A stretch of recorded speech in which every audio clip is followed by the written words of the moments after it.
안녕하세요. 그린빌 가족 여러분. 오늘 금요일 아침, 오늘도 이렇게 변함없이 하나님의 말씀으로 함께 이 아침을 시작하는 모든 분들을 주님의 이름으로 축복합니다.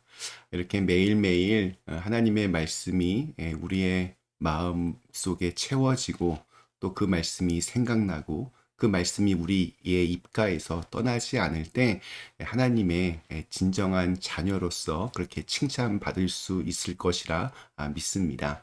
오늘 하루도 이렇게 하나님의 말씀과 함께 가까이 동행하는 그러한 날이 되시기를 기원합니다.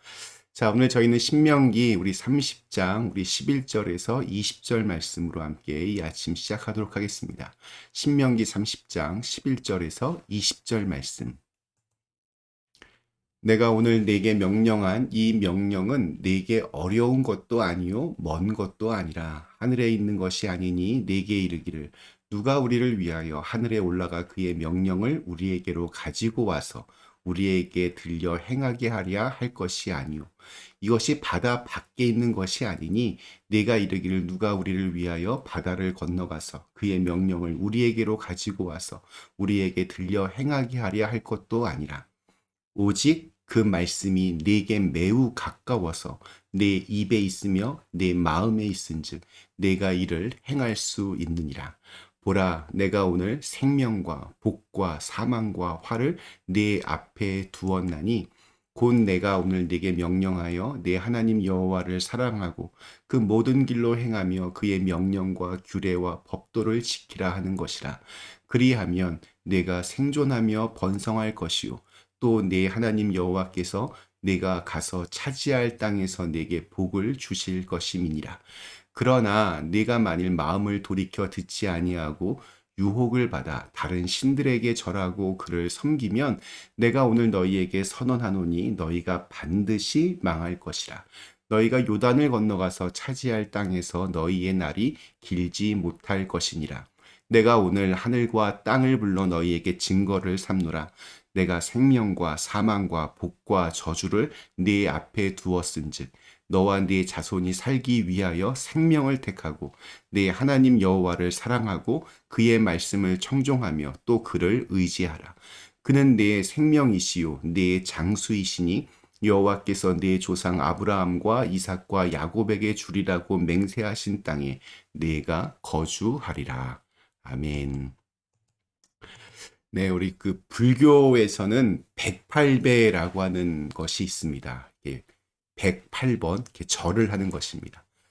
불교에서는 사람의 마음을 뒤흔드는 집착과 번뇌의 종류가 모두 108개가 있다라고 그렇게 믿습니다. 그 번뇌를 없애기 위해서 108번의 절을 정성껏 드리면서 마음을 수련하는 것입니다.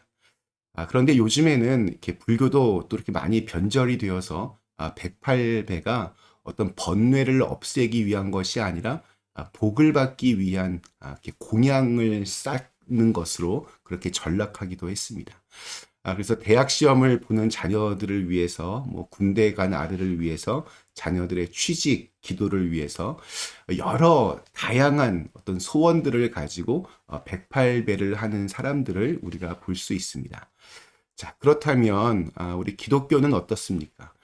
우리 안에 있는 죄를 없애기 위해서 108번 그렇게 절을 해야 할까요? 아니면 우리들도 어떤 그 기도를 이렇게 세게 응답받기 위해서 힘들게 108배를 해야 할까요? 예, 물론 아닙니다. 성경은 우리들의 그 어떠한 선행으로도 결코 죄를 없앨 수 없다라고 그렇게 말합니다. 성경은 또한 우리의 기도가 응답되는 것은 우리가 어떤 착하게 살았기 때문이 아니라 우리가 아주 힘들게 고행을 하기 때문이 아니라 하나님께서 주님의 백성들의 기도를 듣고 계시기 때문이라고 그렇게 이야기합니다. 즉 우리가 하나님께 나아갈 때 구원으로 우리가 나아갈 때 어떤 고행이나 수고를 쌓아야 할 필요가 전혀 없습니다. 이미 하나님의 크신 사랑으로 이 세상에 오신 예수 그리스도께서 우리를 위해 필요한 모든 값을 다 지불해 주셨기 때문입니다. 그 하나님께서 지금 우리들에게 요구하시는 것은 딱 한 가지입니다. 우리의 진심 어린 마음을 주님께 드리는 것입니다. 오늘 읽은 말씀에서 모세는 하나님께서 이스라엘 백성들을 향하여 요구하시는 것이 결코 어려운 것이 아니고 또 불가능한 일을 요구하는 것도 아님을 강조하고 있습니다. 우리 11절 말씀이 이렇게 시작합니다. 내가 오늘 네게 명령한 이 명령은 네게 어려운 것도 아니요 먼 것도 아니라.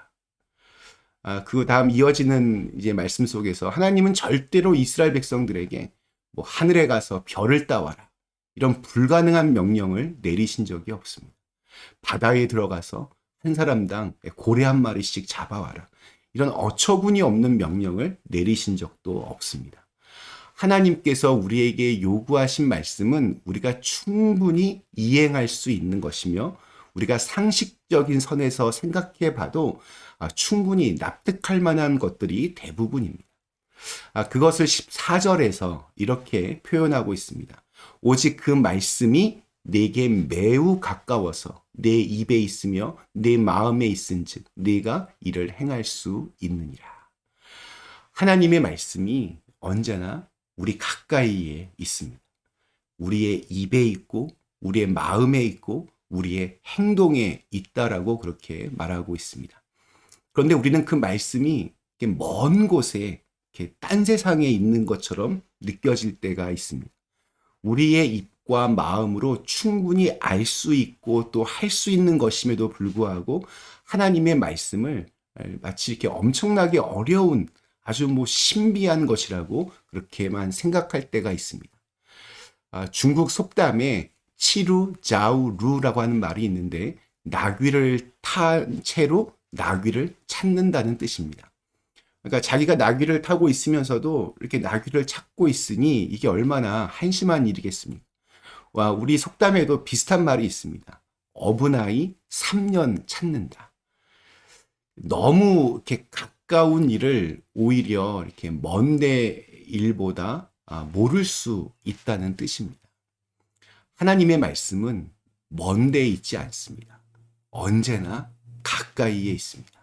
하나님의 말씀은 어려운 것도 아닙니다.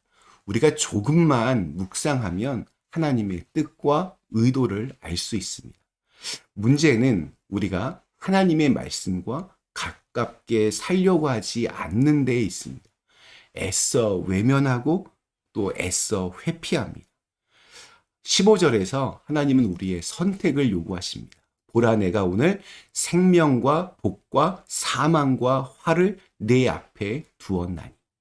그리고 이어지는 이제 말씀들 속에서 하나님의 말씀을 지키고 행하면 축복을 받을 것이라고 약속하십니다. 그리고 반대로 하나님의 말씀을 지키지 않으면 하나님의 심판이 예고되고 있습니다. 하나님의 말씀과 이렇게 가까이 함이 우리에게 큰 축복입니다. 그 말씀은 오직 우리를 통해서만 선포되고 또 우리를 통해서만 이루어집니다. 그래서 우리에게 가장 가까이 있는 것입니다. 우리의 입과 마음 그리고 우리의 행동 가운데 하나님의 말씀은 언제나 살아 있습니다. 오늘 우리의 입으로 나오는 말이 생명의 말이 될 수도 있고 또 죽음의 말이 될 수도 있습니다. 오늘 우리가 이렇게 품은 마음이 그것이 축복의 징표가 될 수도 있고 또한 저주의 상징이 될 수도 있습니다. 주님을 사랑하는 이들로서 오늘 우리의 입에 생명의 말이 담겨지기를 기원합니다. 주님의 제자로서 오늘 우리의 마음에 거룩함을 향한 열정을 우리의 마음속에 품어낼 수 있기를 기원합니다. 이게 한순간입니다. 가까이 있습니다. 주님을 기억하고 있으면 됩니다. 내가 그분의 자녀임을 잊지 않으면 됩니다. 그 마음에서 나오는 말과 행동이 거룩한 것으로 연결되어집니다. 오늘도 여러분은 존귀한 하나님의 자녀입니다. 오늘도 저와 여러분은 하나님께 누구와도 바꿀 수 없는 보배로운 존재입니다. 그 마음으로 오늘 하루를 하나님의 말씀과 함께 기쁨으로 거룩함으로 그렇게 살아가실 수 있기를 간절히 기원합니다. 잠시 함께 기도하시겠습니다. 사랑의 하나님, 오늘 저희에게 말씀하신 이 내용들을 통하여서 하나님의 말씀이 언제나 우리 가까이에 있기를 소망합니다. 우리의 입을 통해, 우리의 마음을 통해, 우리의 행동을 통해 언제나 하나님의 말씀이 우리의 전 삶을 이렇게 온전히 하나님께 드릴 수 있는 그런 귀한 오늘 하루가 될 수 있게 하여 주시옵소서. 예수님의 이름으로 간절히 기도드리옵나이다. 아멘.